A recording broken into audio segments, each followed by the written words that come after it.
across the canvas in the trilogy of fights, now into the fourth fight. So Pacquiao did get knocked down.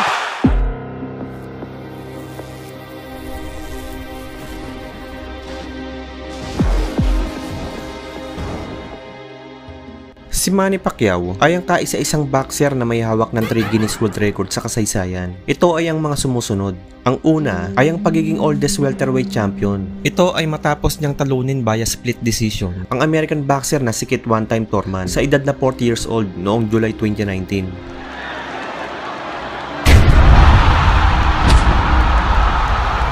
Ikalawa ay ang most consecutive title fights victory at different weight category o 15 sunod-sunod na pagkapanalo sa world title fight mula 2005 hanggang 2011. Ito ay kina Hector Velasquez,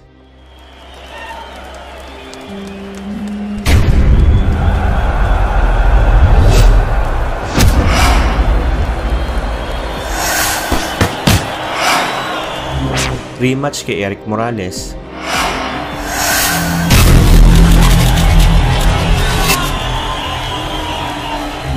Oscar Larios,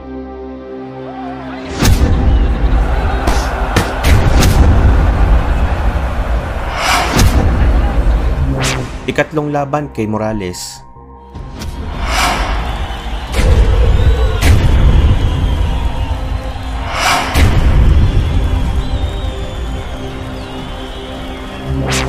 Jorge Solis,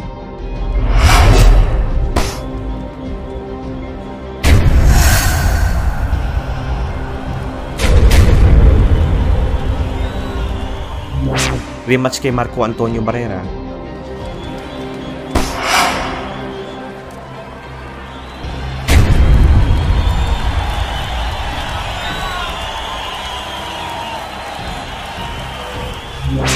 rematch kay Juan Manuel Marquez, David Diaz, Oscar De La Hoya, Ricky Hatton, Miguel Cotto, Joshua Clottey, Antonio Margarito, Sugar Shane Mosley, at ang ikatlong laban niya kay Juan Manuel Marquez. Hanggang sa natalo po ito kay Timothy Bradley noong June 2012 sa isang controversial split decision. Samantala, balik tayo sa 3 Guinness World Record ni Manny Pacquiao. Ang ikatlo syempre ay ang pagiging 8 Division World Champion nito. At di lang yan mga brad, marami pang iba. Ngunit sa kabila ng dami ng achievements ng ating pambansang kamao, bakit nga ba sa 4 na dekada niya bilang isang kampiyon sa professional boxing ay hindi man lamang nito nagawang maging unified champion? Para po sa mga hindi nakakaalam, taong 2001 ay muntik nang maging unified champion si Manny Pacquiao. Ito ay nang nakaharap niya ang pambato ng Dominican Republic na si George Eliezer Julio. Dito ay pinaglabanan nila ang hawak ni Sanchez na WBO Super Bantamweight title at IBF naman na hawak ni Pacman. Ngunit sa kasamaang palad mga brad, ay bigo po ang Pinoy na mayunify ang dalawang titulo sapagkat sa labang ito ay dinaya po si Manny Pacquiao. Sa panimula ng kanilang laban ay tila tinatansya pa ni Sanchez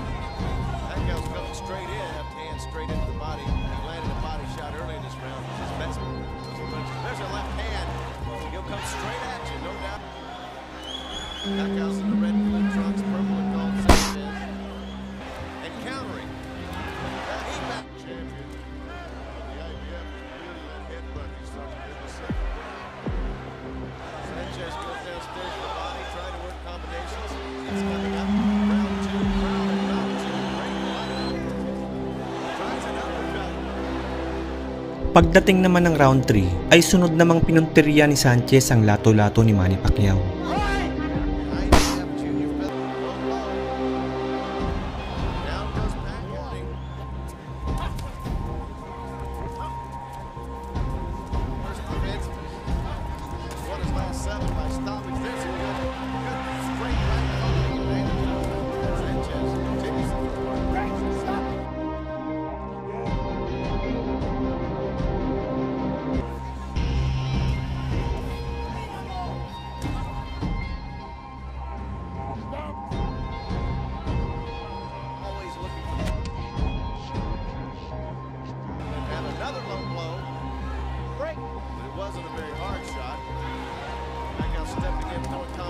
ay dito na nagkabigayan ng malalakas na patama ang dalawang fighter. Kung mapapansin nyo mga brad, ay nagkaroon na rin ng cut sa kanyang kaliwang kilay si Sanchez.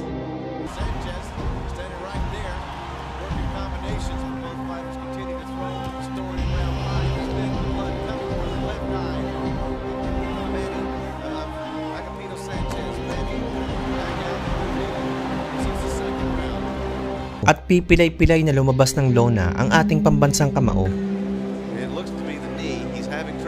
So ayan nga po ang kaisa-isang laban ni Manny Pacquiao na dapat ay magiging unified champion siya. Ngunit dahil sa sobrang dumi maglaro ng kapwa niya kampiyon na si Sanchez ay hindi niya nga po ito nagawa. At dahil nakaabot ka sa dulo ng ating video, ay muli ko kayong bibigyan ng isang malupit na boxing trivia.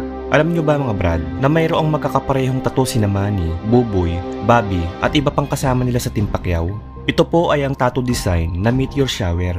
Ayon mismo sa isang miyembro ng Team Pacquiao, ang tattoo nila na meteor shower ay sumisimbolo sa pagiging solid sa kanilang samahan sa Team Pacquiao. Kung nagustuhan mo ang video to, ay huwag kalimutan mag-like, share, subscribe at pakikalimbang mo na din yung kampana para pag nag-upload ako ay isa ka sa mga una makakapanood.